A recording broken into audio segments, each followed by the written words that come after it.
Okay. On. Good. Okay, let's start. Anyway, I can cut it. The front part is easy to cut. Okay, so episode 3 today, right? So Oh, very it's fun. 3. Yeah, it's already 3 already. Congratulations. Thank you. So usually I start. Yeah, we can start with a very short intro, like whatever you want to tell the audience. As much or as little as you want. Maybe just your name. Yeah, my name is Hanya. I just met him last year, actually. Okay, very good. Yes. That's all. That's what I do, right? I find random people and then okay. Yeah. Again, we didn't have a topic. We're going with the flow. I think we had quite a nice sort of interlude at the beginning. I wouldn't say I'm tempted to go there or not. I guess I like to, what my feel now is like we should sort of discuss things that are pertinent to us like in the last couple of weeks, you know? So it's a little bit like a what's on your mind, what's my challenges, or what's my discoveries. Maybe we can start there. Do you have something in mind? Yeah, I'll tell you. Like one thing that I'm working on this year, Okay. or I'm trying to, is basically how I am showing up. Okay. Be it at work, with friends, family. Who am I choosing to show up as? It's almost like taking a step back and trying to see, instead of playing that character that you grew up with, it's almost like I'm putting an end to that old story. Yeah. And just taking that pause in between to say, actually, no, who am I without all this story? Who do I want to be? Who is the future self, me? And trying to embody that more instead of being that past self with all that story and things that conditioned you, etc. And instead just showing up as a person now. And it's been quite interesting doing that. Like it's almost like a game I play with myself. I see that. And with the people. And it's been rewarding so far. So it kind of continues to reaffirm that loop of, hey, yeah, actually I can be a different person on this stage now. And I like this version better. Yes. And just moving with it. Okay. Yeah. So I like the game analogy. So let me ask you. Maybe since you say it's a game, right? So it's you experiment, right? Obviously in a game you experiment, you try something different. Tell me one example of you doing something super extreme and what was the result of that? Whether good or bad, Super extreme. I mean, what do you mean at by least extreme? in your mind, it's extreme. Like you said, this is your old self. Then you know this future self that you want to be or you're remembering. So what would that future self do so differently than this current self that obviously you tried in real life? And then obviously the results, I guess, they were also quite different than what you expected. Yeah. So I mean, I'll give an example. It's a story that started from towards the end of last year at work. Okay. It was this whole leadership thing, like because I'm kind of in the middle right now. I'm not like managing a big team or anything, and nor am I like the most junior person. I'm kind of in this middle bridge area, right? So we had this leadership course, etc., at work, and an interesting thing that came for me was, how do I be a feminine leader at work? Or rather, what would be like a unique way I can bring leadership to the table in my situation? And this question has been going on. And it was interesting because my CEO, she's a lady, and she was part of these discussions as well. And I realized I had a lot of old baggage. And when you have parents or people of authority when you were much younger saying certain things, and somehow your brain just clings and holds on to it as if it is like Bible words that you need to live by. and your brain is kind of stuck in that space, and you're just trying to process it, and you're like, how. For me, it was like a phrase which my dad kind of mentioned at a home setting. He was basically like, can you leave your work pants at work, don't bring it into the home. Basically telling me this is not the right way to be a woman and lead, like you need to be softer, so I kept thinking, oh, how should I do, and it was really interesting to talk about this with my peers and my boss who was there. And she basically made a point. She's like, you just have to throw out these voices from your mind. They don't have to define you. And again, reaffirming this thing that I'm working on is like, who am I without the stories, right? So it was almost like a test to say, okay, how will I show up without this story? And I was kind of on a high that day when she said this, like, you just need to throw this story out. And suddenly, like, everything was affirming again, like what I was trying to, I guess, make out in life right now. And then I was like, just texted her and I said, you know what, can you hold me accountable? Like, you're a feminine leader in this space, hold me accountable. And this was in December.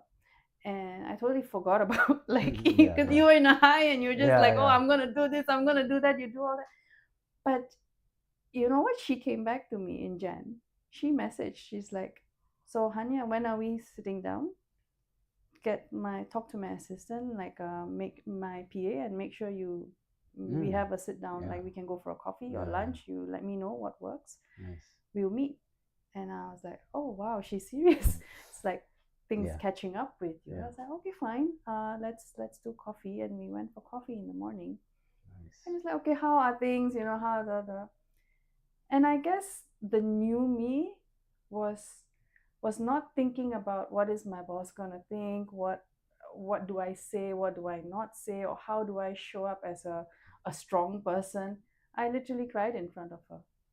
Oh. The old me would not have cried in front of the CEO. Yeah. I would have thought that's kind of weak. Right. Yeah. And that's not how I show up, especially now I'm in the middle and I want to become maybe a leader someday. I want people to notice me. This is not how you show up to your CEO. But just having a really authentic, open conversation. And we were talking about mentors and how we all need someone to see us in life, like look at us, at what we've achieved or progressed. And I just remembered my mother, and she was like the one person who used to like be in awe with what I achieved, and she's unfortunately no more with us now. But when I told her that, I just started crying. And then she started sharing with me her experiences. And suddenly it was not like I was talking to a boss, a CEO.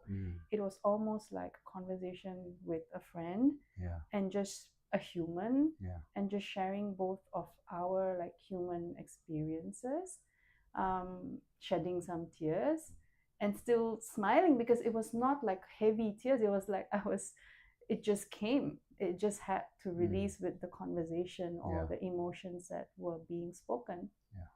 It needed to be paired with the tears. And then she said, take everything with a pinch of salt, what people said. And right behind me, there were like salt. It's these kind of things. And it's really up to you whether you notice these things, and the synchronicities, and how it was like all perfectly, happening. Yeah. And that's a new me. Like, I wouldn't have done this with my boss if you had asked me 2 years ago, 3 years ago. I wouldn't have. Yeah. I see that. Oh, yeah, that's really cool. I guess the first question I wanted to ask was your boss. Like, when you say, of course, when you say she's a feminine leader, my thinking goes like, she's clearly a female leader. Yes, she's a female leader. Yes, but I don't know. Is she in the definition of what you mean? She is also trying, because we are in an industry where it's kind of male dominated, and her previous experiences were really like hard. Let's go get it, goal oriented, KPI, etc. So now she's also changing, because she just joined us recently.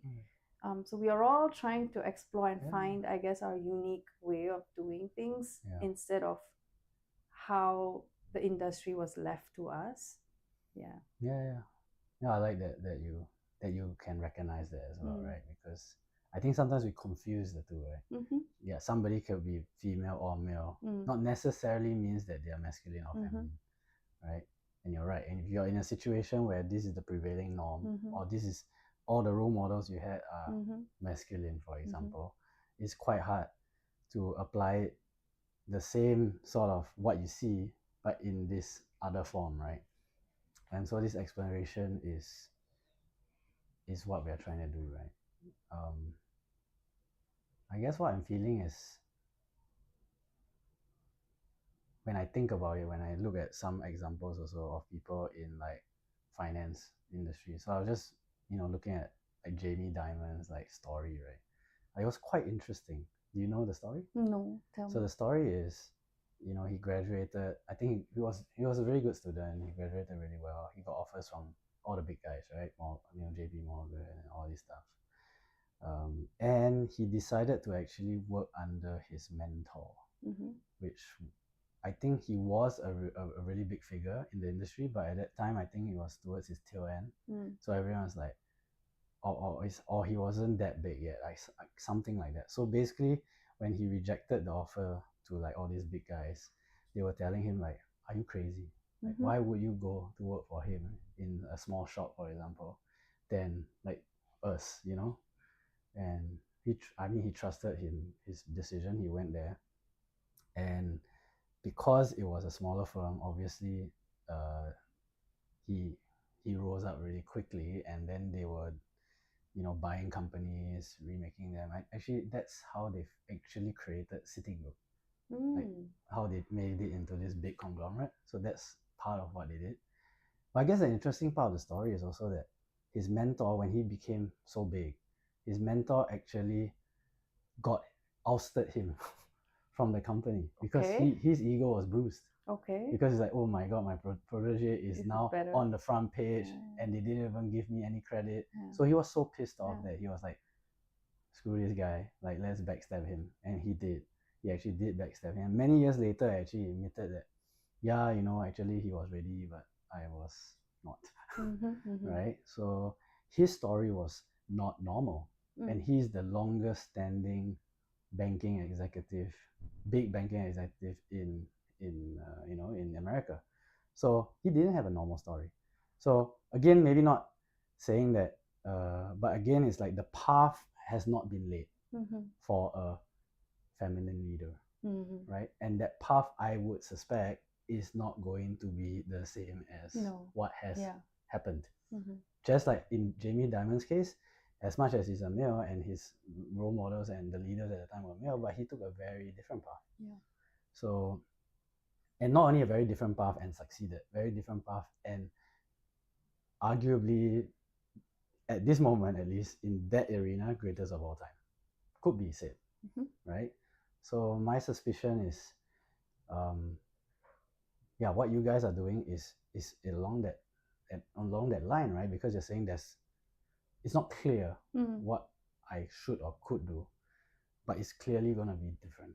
So that means you have to take a chance, right? Just like he took a chance on his mentor because he learned so much and he believed in him as a young guy, rather than saying, hey, these are tried and tested. There's certainty here. They are big brands.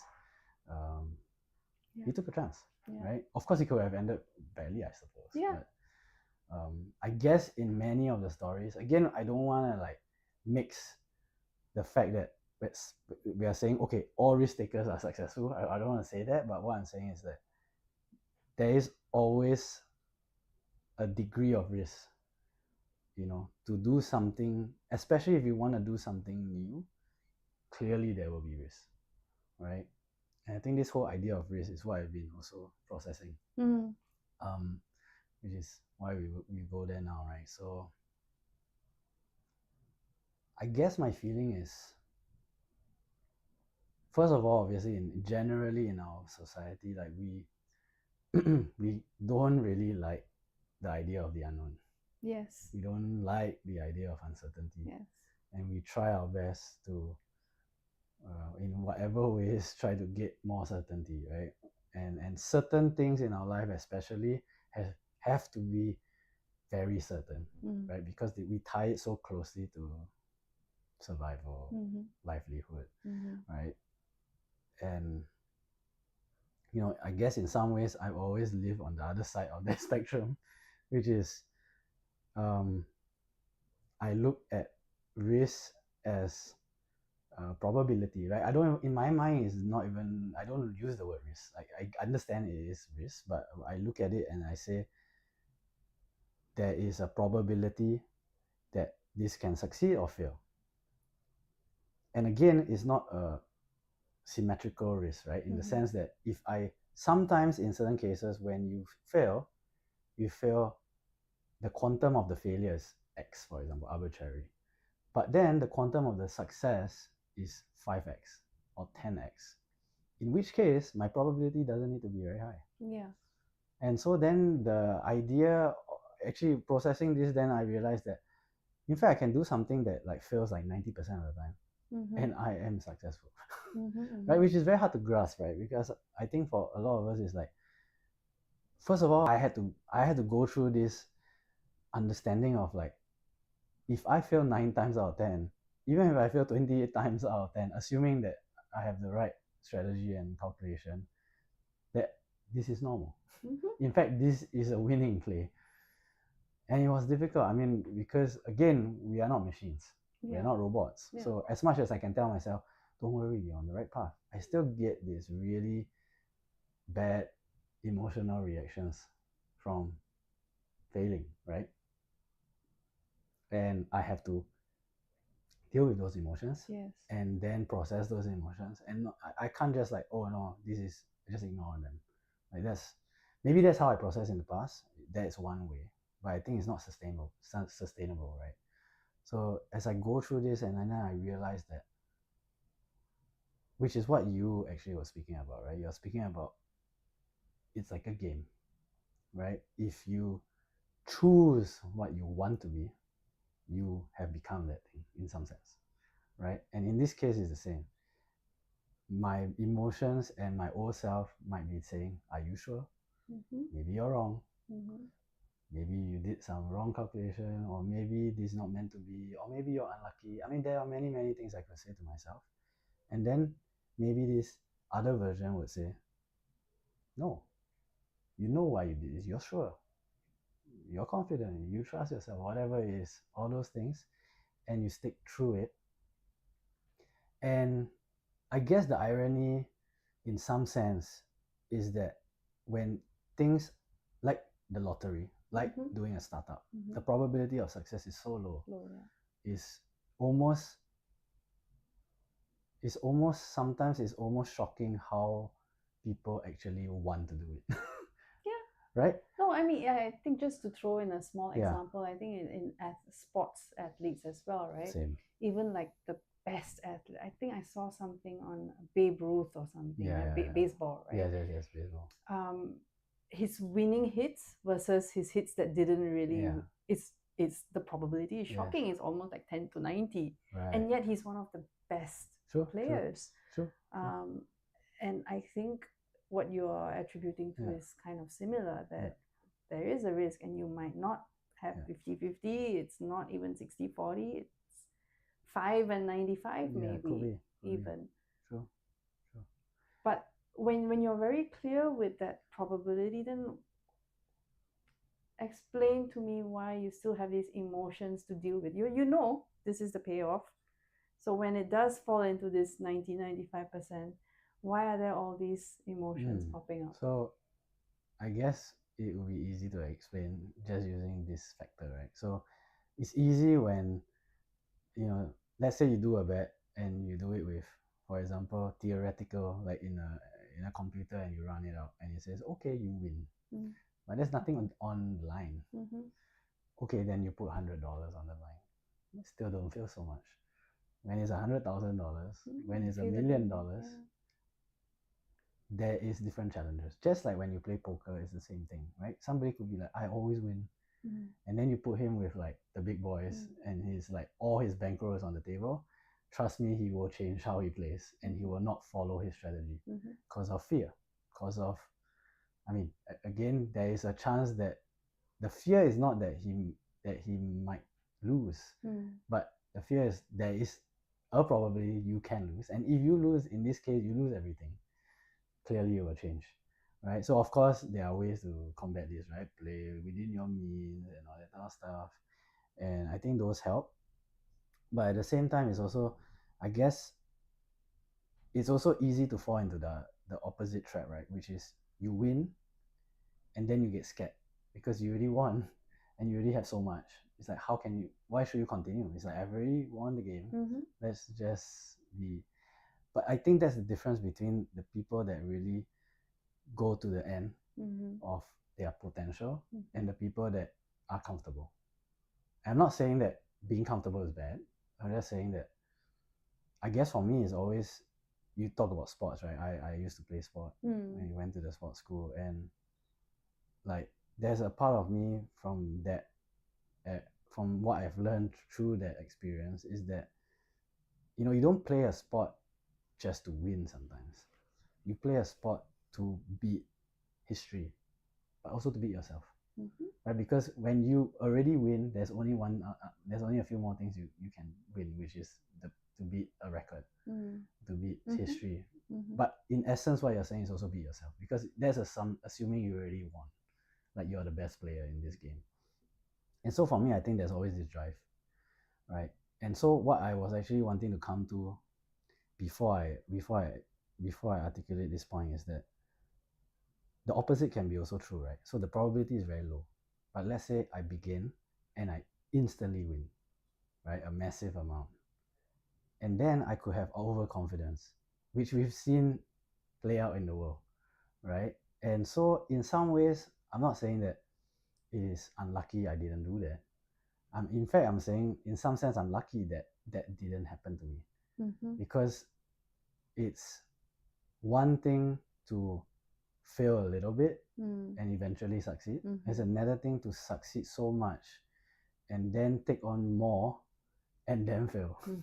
Then maybe some people don't come back from that. I'm not saying that I wouldn't, but I'm just saying that I think this whole idea of patience and restraint, that is what I'm saying. Because and we are talking just now about like confidence, and then we're talking about a very particular type of confidence, like called delusion. And so for me, it's like, yeah, maybe that is, in some sense, that is obviously a fear of mine, like to go there, but also a recognition that there is a process of learning things, whichever form that they come, whether this comes first or that comes second, it doesn't really matter. But that, especially when you fail, somehow the lessons are easier to take, somehow, because you have just more focus. You know, when you play sport, I don't know, if you play, you can feel it. Like when you lose, you would just analyze the hell of it, right, and try to figure out what is happening. But when you win and somebody asks you like, what do you actually do, or what do you learn from winning, you'll be like, I guess yeah, all the practice I did. I you know, you can't pinpoint it. But when you lose, you're like, I didn't do this well, I didn't do that well. So it's like you learn so much more from losing. And in fact, if we talk about that probability, then we say that, in fact, the 9 times you lose, in fact, guarantees that the 10% that you win and you win the right amount.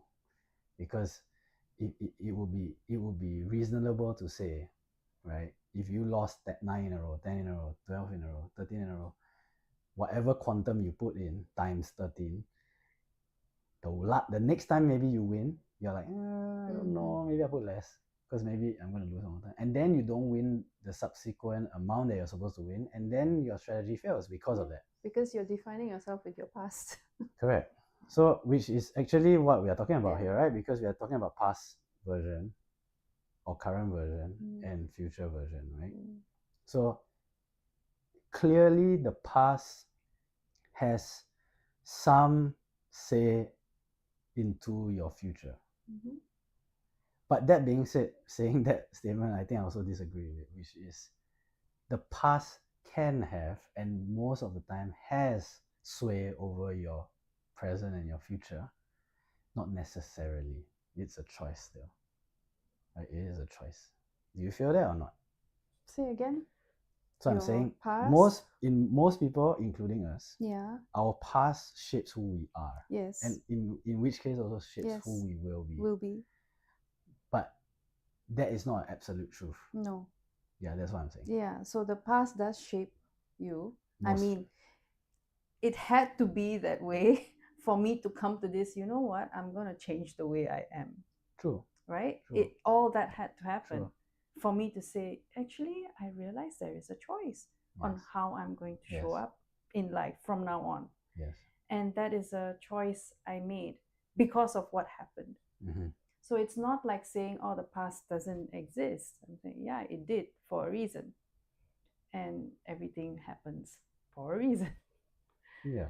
Right? So whether you fail, whether you excel, there is a reason behind it, why it happened that way. And then now you are choosing differently. All that had to happen for you to have this insight of, hey, I can actually choose differently.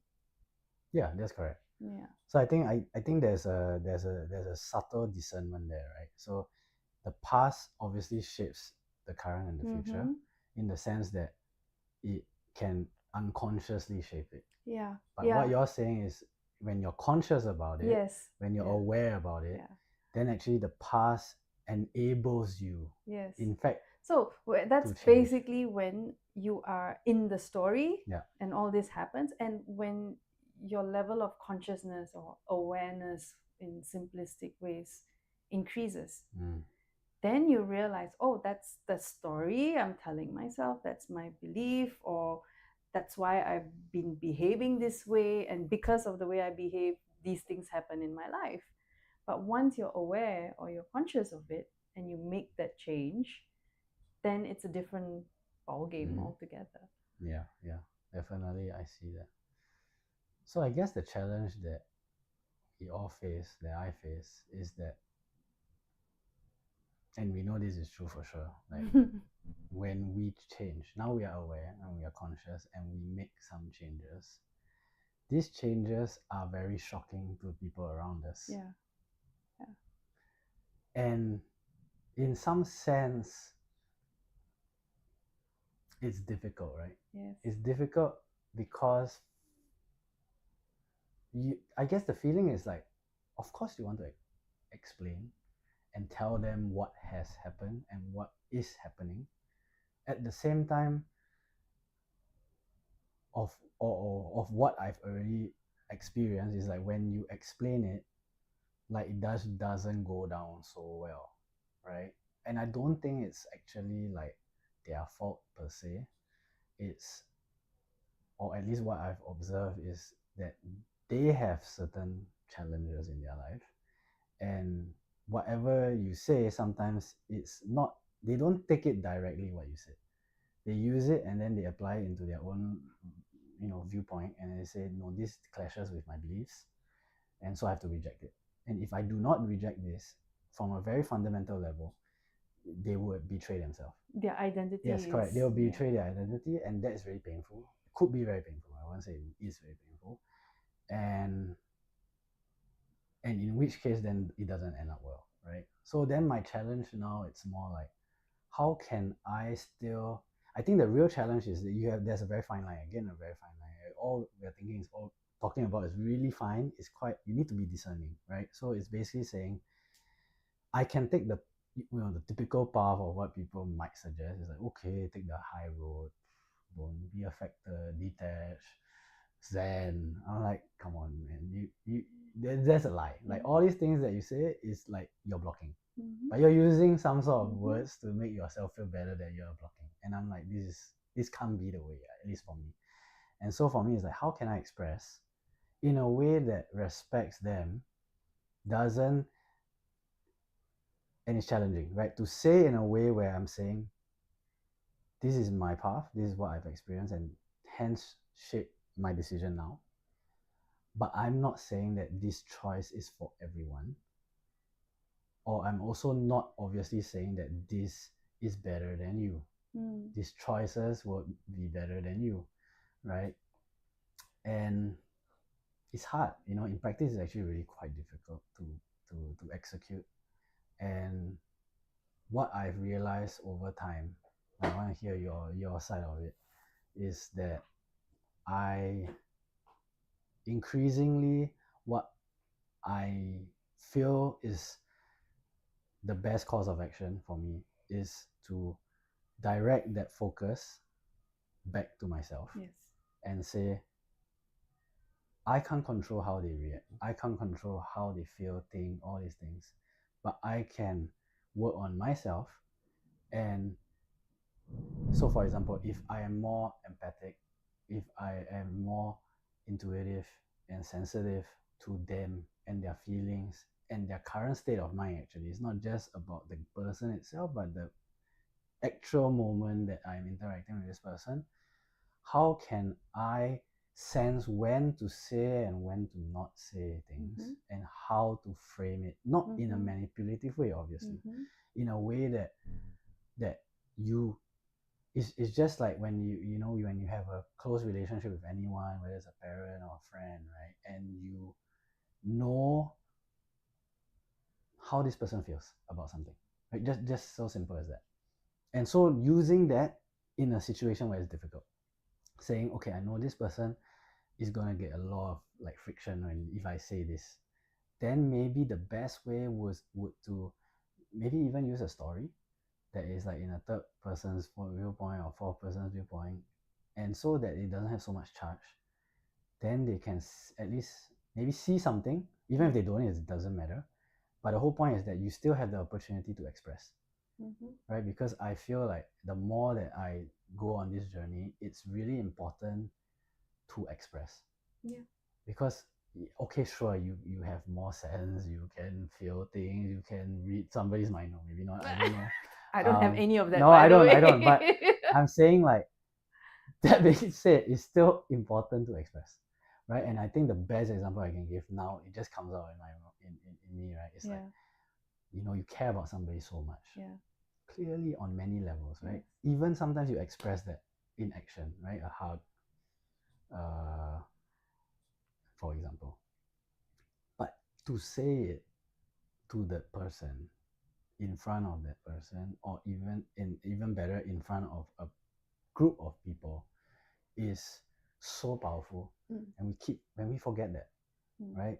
So the clearest example I can give is like when I go and I express love to like a friend, a close friend or something like that, and I come back home and then I realize, oh man, I don't express so much love to Agnes or my parent and all that, and I have to remind myself to do it. And it's not because I don't care about them that I forget, right? It's because this is the environment and the patterns that we have established over time.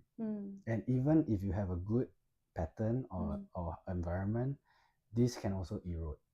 So it takes constant energy. I don't want to call it work or effort, because I feel like just constant energy. And so then my reflection is just that, it's clearly, if you're putting energy in these things, it's gonna be better, because every day you're choosing consciously. Again, we're talking about choosing consciously, not just following blindly following our habits, right? Yeah, your conditioning. Yeah, every day is just that small little improvement, right? Yeah. And then that's why you get to this point now, right? Yeah. So yeah. I mean, like, okay, today, for example, Yeah. I had my plan for the day, right? Yeah, And okay. obviously things. But again, I'm reflecting on the old me, 3 years ago, 5 years ago. How would that person have reacted? I would have been angry. I would have been pissed off at myself. I would be like, why did you stay in bed for this long? You should have caught that bus. Like, all these things would have ruined pretty much the whole Saturday, like today, pretty much everything that could go wrong went wrong. I woke up late. I was doom scrolling on Instagram for a bit. and then I was like, oh, it's a bit late. Let me, water my plants and then get ready because I go to the temple once a week. It's like, but the temple closes at 12. So I'm like, oh, okay, I need to leave home by 11:30, right? And then I go to my plant and I'm going to water them. And it's a old stand with wheels, and one of the wheels gave way, and literally the whole thing toppled. And I'm just standing there. It's like, okay, I need to clean this mess up. Yep. And then one of the pots had like tons of ants running around. I was like, okay, get the ant spray, put it on that. Okay, I need to clear this. Then I need to wash this space. I need to put my plants back on a different stool. And I need to set up. I had already bought a new stand. I knew this was coming. I just didn't expect it to happen this day when I need to be at the temple before 12 when they close, right? So life has a way of, sure, what are you going to do now, right? I was like, okay. But the strange thing is I wasn't angry. I was like, more of the thoughts in my mind were, oh, okay, looks like I need to settle this today. Okay, let me do the best I can. Okay, I'm not going to set up the new stand now. Let me just clean up this mess. And then I realized I need to buy soil because one of the pots I had to like totally discard. I needed more soil. So, okay, after temple, I'll get some soil. And, I had that plan going on in the head. By the time I showered, I came out, I was like, okay, it's 11:40. Am I going to make it? And Grab, as usual, nothing. Nobody was picking up. I was like, okay, let me just go to the bus stop and see. The bus came in 3 minutes. I was like, okay. And I just put a prayer out at God, if you want me to see you today, like, because next week I'm not around. Next couple of weeks, I will miss my temple. I was like, it would be really nice to see you. I'm trying my best. And I just like, whatever, even if, I've gone into the, okay, worst case, what's going to happen? Everything is going to be closed. I can still sit inside. I'll just close my eyes and meditate for 5 minutes, and I will leave, and then I'll get my soil, and the day will still continue. Yes. And I go there later at 12:05, almost 12:10 when I reached. Everything was kind of closed, but then people were still sitting around. I was like, oh, that's strange. Everyone is still sitting here. So I went, got my lamp, I lit my lamp, and then I was like, okay, let me sit down and meditate for a bit, and then I'll go. I was meditating, and then they start these big bells and these sounds, and I'm like, what's happening? It was the last puja. And then they opened everything up. I was like, oh, okay, you wanted me to see this amazing puja. Which is why everything that happened.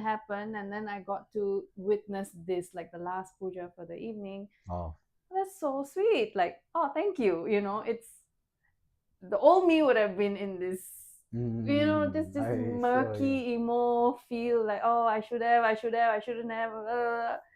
But I was in none of that thought loops this time. And I was really proud of myself. Like, okay, just go with the flow. And I mean, later, I think even when I messaged you, I was like, okay, I might be late. All the cabs are like dropping me. I was like, okay, fine, I'll just take the train. And I walked out to the bus stop, and then there was a cab. And I flagged, okay, so I was supposed to flag down a cab today and not get one through an app. You know?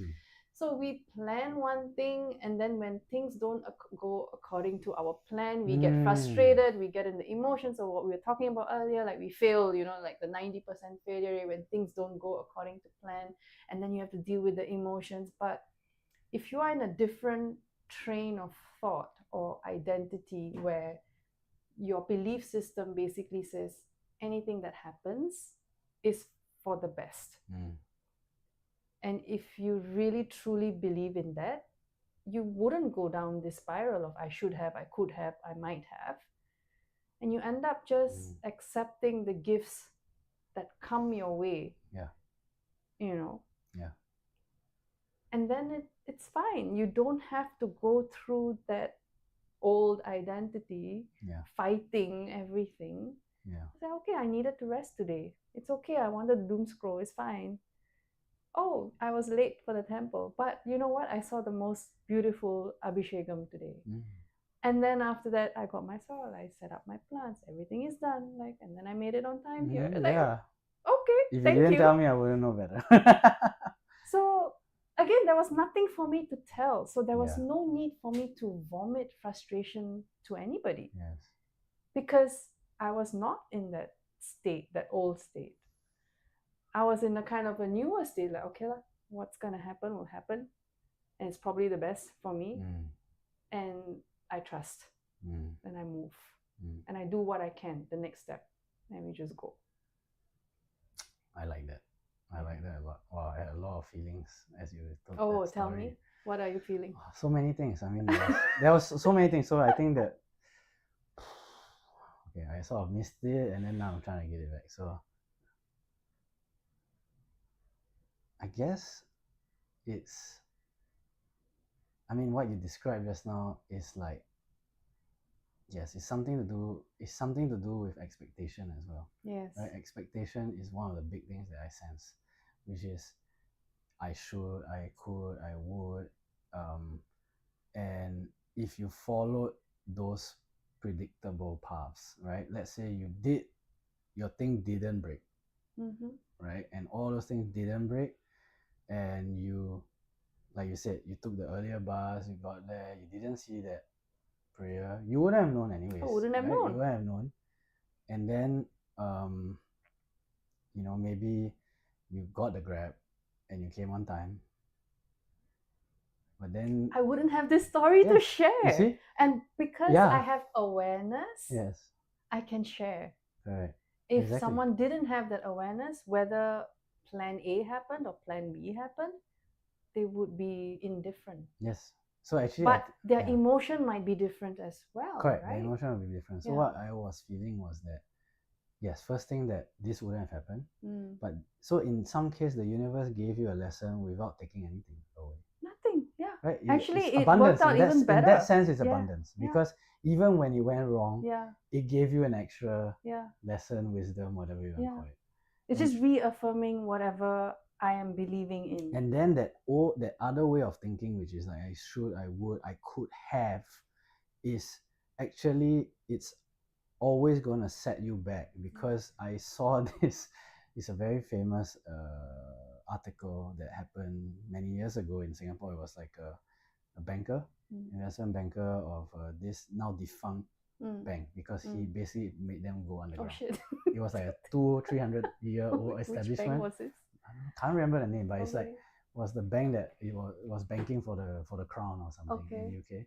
And basically he made they closed the trade, he made an error and there was a discrepancy, right? And that discrepancy was, I don't know, 10,000 maybe. At the end of it, after like 5 years later or something like that, it was so much that it collapsed the bank. Oh shit. Like in the hundreds of millions. So can you imagine? It was 10,000. If you just literally at that time at any point of time in the first, God knows, 6 months, he could have like, I fucked up. Yeah. They will just fire his ass. And he will not know the better. He went to jail. And he collapsed a bank, meaning he not just collapsed the bank. Everyone that worked for that bank lost their jobs. Does that make him a bad person? No. But I think what the point is, a small mistake can snowball really big when sometimes when you use this thinking, what if, could have, and then you dig a hole for yourself and you're like, fuck, I already have a hole. No, I have to continue. I have to try to fill that hole with equal or more, right? Because he's thinking as a trader, I'm sure that he also gave the examples of people made a discrepancy, they just waited for the trade to flip and then they just close it and then no one, and because no harm, no foul, they're like, they just close one eye, right? And he was like, yeah, I'm gonna do that as well. And it was so bad that at some point he actually said that he was relieved that he got caught. When he got caught, he said he was relieved because it was many years he actually fled. Like he was on the Interpol list, he fled Singapore. And they caught him in UK, right, or whatever. So, and no, not in UK, I think it was some other country he was trying to like use before he flew back to UK or something like that. So it just shows you how this small thing can snowball in such a big thing. And then if you could just have this awareness and ability to say that, hey, this thing happened, maybe there's something for me. Or maybe even if there's nothing, the one thing you could take away is that things don't go to plan. Your idea of where you want to be might be true. And it might even be reality, like it's you're meant to go there. But because you couldn't see that there was this, that the way that you're supposed to go is out of your expectation and your frame of thinking, you will reject it. You'll be like, no, why should I work for my mentor when I got an offer from Goldman Sachs, the biggest bank or the most prestigious bank? Why am I an idiot? Why go there?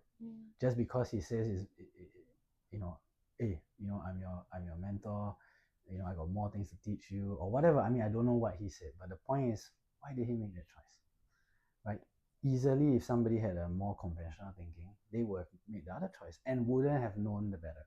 Because maybe they would have ended up not maybe as a CEO of Goldman Sachs, but maybe, like you said, middle management, upper management, whatever it is, and he wouldn't have known the better.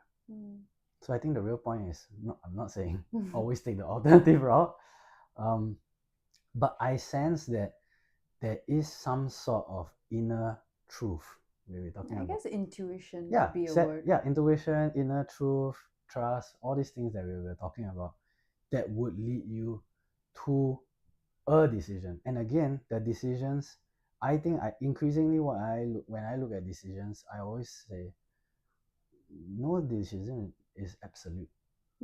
Means I can make a decision. I feel this is for me. I do it. It's bad. I change. I mean, what did I lose? Okay, sometimes some effort, some money.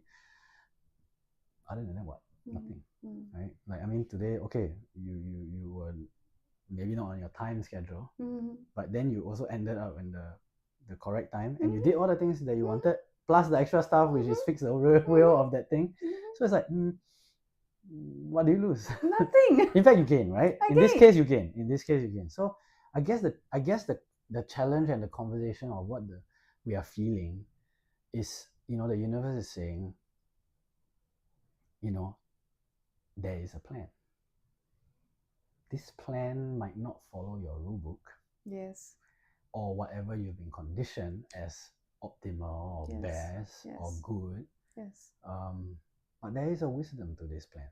Yes. And if you trust what has been laid out in front of you, and some of these things are challenging and difficult and painful, that there might be something on that other side. And even if there is not, at least in the short term or mid-term, I am sure, well, you asked me about sureness, right? See, now I use this word. And as I say, I think about you asking me, how can I be so sure? I guess I just say what I was going to say, which is you're just sure that, or at least you've seen it enough. And again, it's about choice, right? It's not so much about is it a reality, but it's a choice to say that these things happen. A lot of the times at the moment, it's clearly you can't see why this is going to help you or why this even happens to you. But then in due time, you see it and you're like, yep, I needed that to happen. In fact, it's almost crazy to say that some bad thing needed to happen to you so that you can become this point. And then as you accept that instantaneously, these things, realizations become faster. Like you don't need to wait 5 years, 6 years to be like, oh, freak, that needed to get me here. It's like as you make that choice, you're like, yeah, I know. I don't know yet. I'm knowing soon. Maybe one day, maybe 1 week, maybe 2 weeks. And a lot of times it's the meaning we give to these things, right? It's how your identity is perceiving it. Yes. And the meanings you're giving to the things that are happening. Correct. Yeah. Correct. I really feel that when you start being more honest with yourself, yes, that is the beginning that you can empathize with others. Yes. In a real way. Yes. Because you know that you have done things out of love. Yeah. That ended up really bad. Yeah. And that same action can be done by others. And you get hurt by their love, so to speak. Yeah. And then you realize that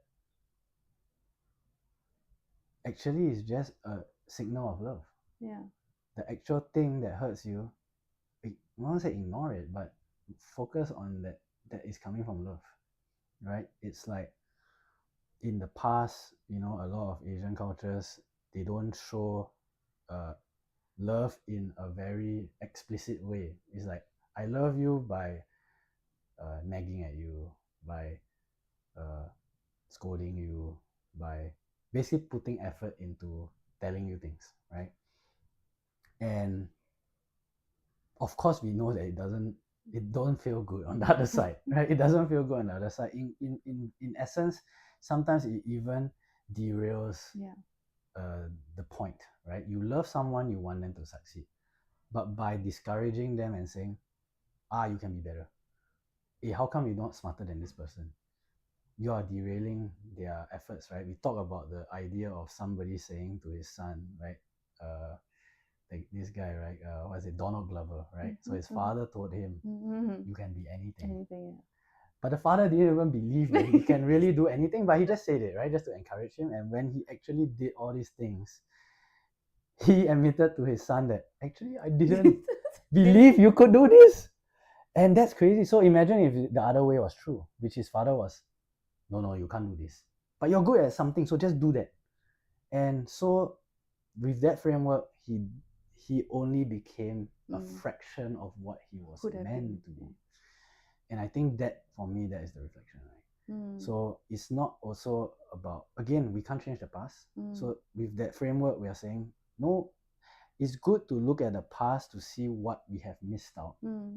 It's also good to look at the past and see why it could have put us on a certain path, right? So that we can have this more truer resolve of why we are at this point. But if to see it in the past and say, I could have changed this and I could have had a different life, is almost a pointless comment. But the thing is, what I'm trying to say is, like, you have that choice now. Correct. You know, you're not a child anymore. When you came in, the software was kind of given to you, right? And it was running autopilot, your environment, your people, and it was just, and you were just inside that software. But at a certain age, you realize, hey, actually, I know how to code. I can change this software. And then now, do you take that choice to change things and create a new self or identity or belief system for yourself? And then once you do that, I realize life just keeps showing you what you believe, pretty much. Yeah. And in fact, that maybe part of that reason is what we have talked about, which is about focus, right? Yeah. Because again, life could be showing you a billion different numbers a day. Yes. And somehow you always, how come this number always comes to me, right? 111. I don't know, whatever it is. Maybe it's occurring at the same rate as it was in the 10 years past. Yeah, but I was just not aware. Yes, but you were not focusing on those numbers, right? So I think it could be that. Of course, it could be the other way around, which is as you believe you will see what you will see, these things appear. Could be that as well, right? We don't even know the essence of our reality, right? Quantum physics says that literally a lot of things don't make sense, right? It appears and disappears.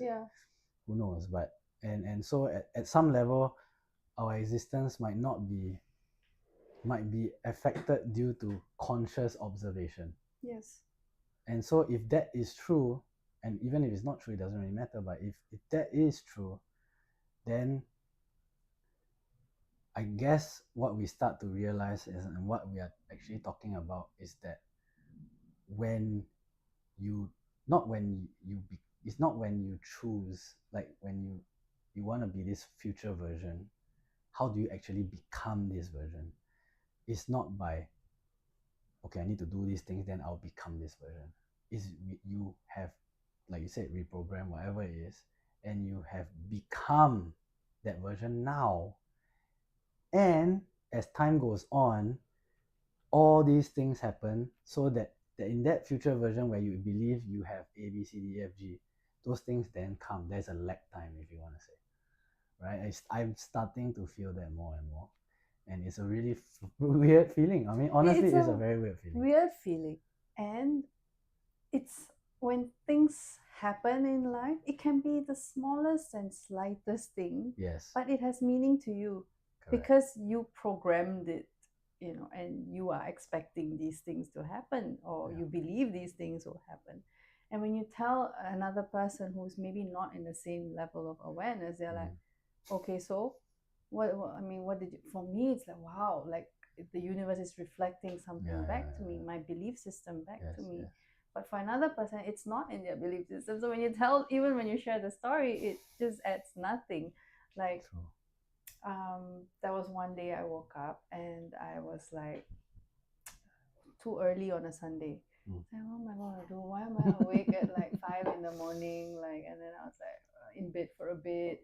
At 5:30, I couldn't lie down anymore. I was like, okay, so I'll move my plant in the balcony towards the sunrise, so they'll get some morning sun.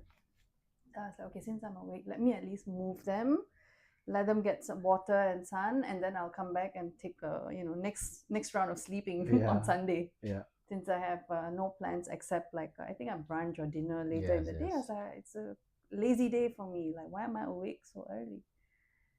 So I went to my plant, and for the first time, I saw a bud. Like, it was small little bud with a spiral. It was going to open maybe in a day or two, but there was that bud which I've never seen in my life, and it was just this beautiful looking thing. I was like, oh, and the meaning I decided to give myself was, oh, you wanted me to see you? Is that why you woke me up at like 5? I said, oh, okay, I see you. You're beautiful. You're gorgeous. Like, thank you for showing me in this, form. It's really nice to see. And then one thing led to another. Oh, I was inspired to, let me go to Botanic Gardens and take a walk. Like, I haven't been there in a while, Yeah.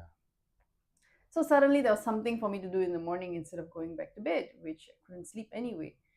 So I packed up and I went to Botanic to walk. And lo and behold, I kid you not one, not two, but buds everywhere. All sorts of buds, all sorts of flowers. They were all budding. And I was like, oh, okay. So the minute you put something in your periphery, you see it. You cannot unsee it anymore. And that energy keeps reflecting back to you again and again and again.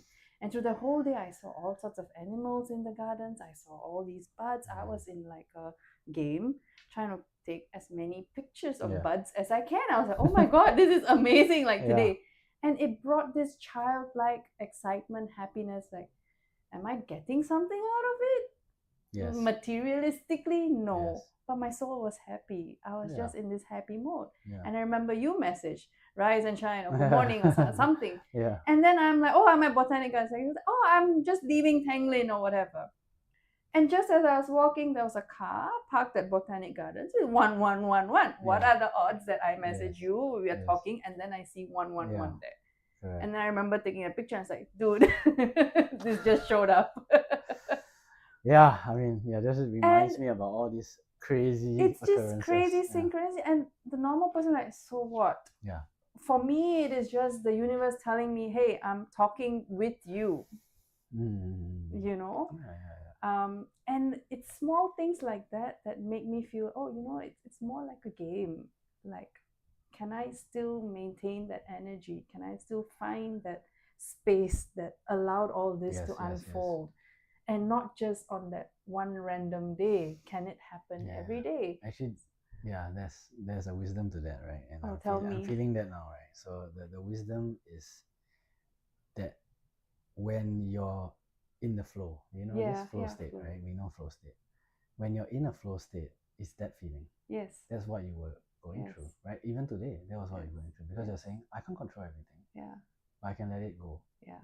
And what is meant to happen will happen. It's not even letting go, it's accepting. Okay. Yeah, accepting, letting go. Yeah. And in fact, the peak performances in many arenas, including sport, when you're in this flow state, that is how you get to peak. By saying, I can't control everything, but I know this in my being so well that whatever's meant to happen, I know how to deal with it.